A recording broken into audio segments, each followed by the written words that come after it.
The Solemnity of Saints Peter and Paul, Apostles. The community's action in solidarity and association Jesus Solidarity are inviting you to listen to the Living Gospel for June 29. The Solemnity of Saints Peter and Paul, Apostles. The Gospel reading is from Matthew chapter 16, verses 13 to 19, commented on by Father Patxi Loidi in the voice of Brother Balaan. Proclamation of the Holy Gospel according to Saint Matthew.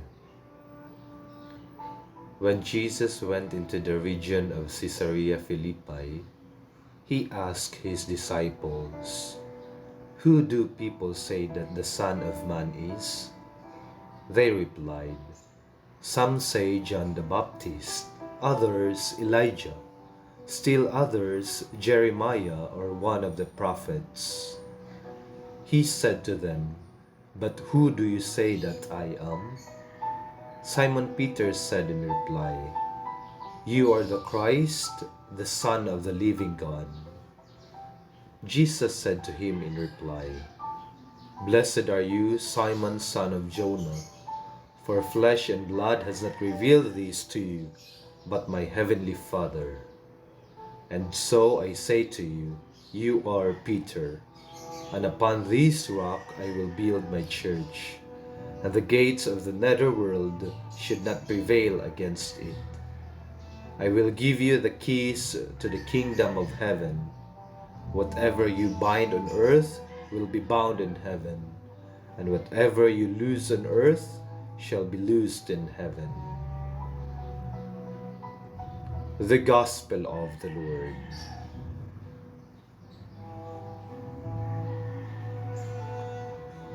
Father Patxi's commentary. Dear friends, although this special day is called Solemnity of Saint Peter and Saint Paul, it is dedicated to Saint Peter, a fisherman like his brother Andrew. He was born in Bethsaida, but they had a house in Capernaum, where Jesus was staying. Peter loved Jesus like no one else. He was the first to speak, to seek him out, and to accompany him. Peter argued with Jesus, fearing the latter would be arrested.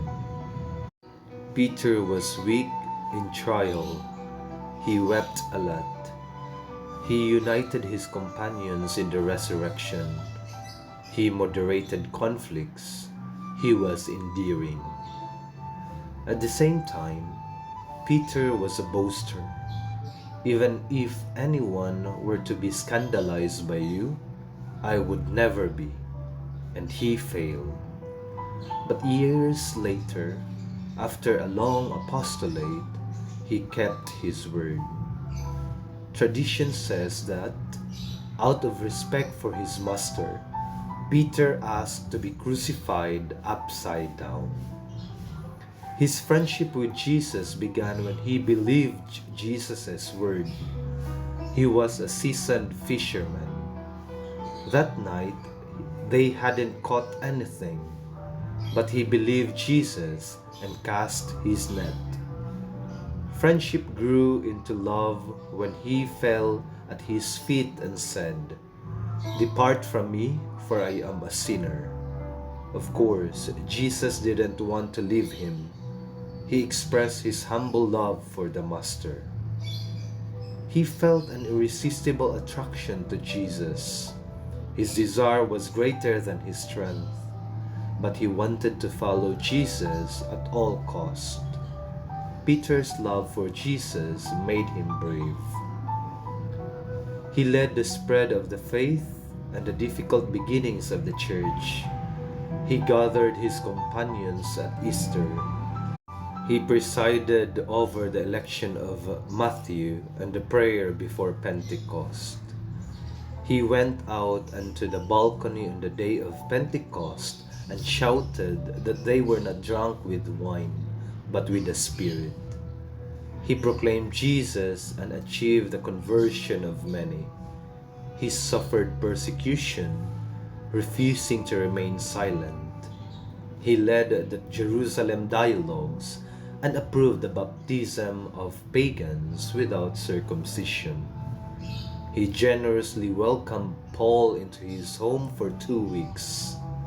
He was driven out of Jerusalem by the Judaizing nationalist Christians to appoint James, the brother of the Lord, as their leader.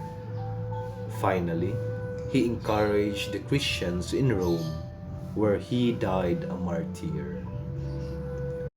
Jesus asked him for great sacrifices.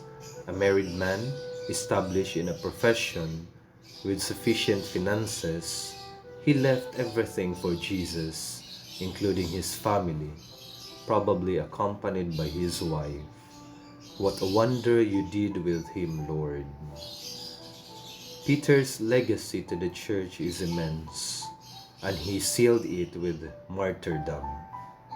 We will never forget his love for Jesus, his humble service, his horizontal leadership, and so much more. In today's passage, Jesus is recognized as the Messiah and the Son of God. Jesus praises Peter highly and makes him head of the church. This is a historical passage written by Matthew.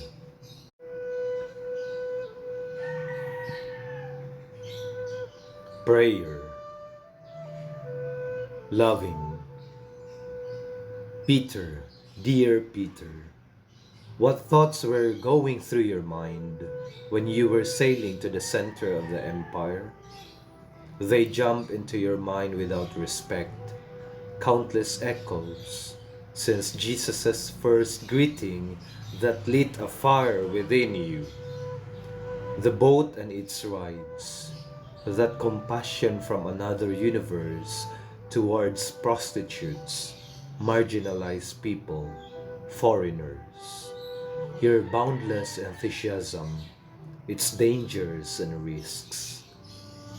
Gethsemane and your invincible dream, your tears without restraint, that look of forgiveness and feeling, resurrection, the uncontainable, immense joy. Pentecost and your sermon to the people with countless baptisms. The fraternal driver, but expelled from your own soil. O Peter, Peter, hidden in the Galilean seas, how great the architect of the earth and the heavens made you, with your dear friend, the Nazarene.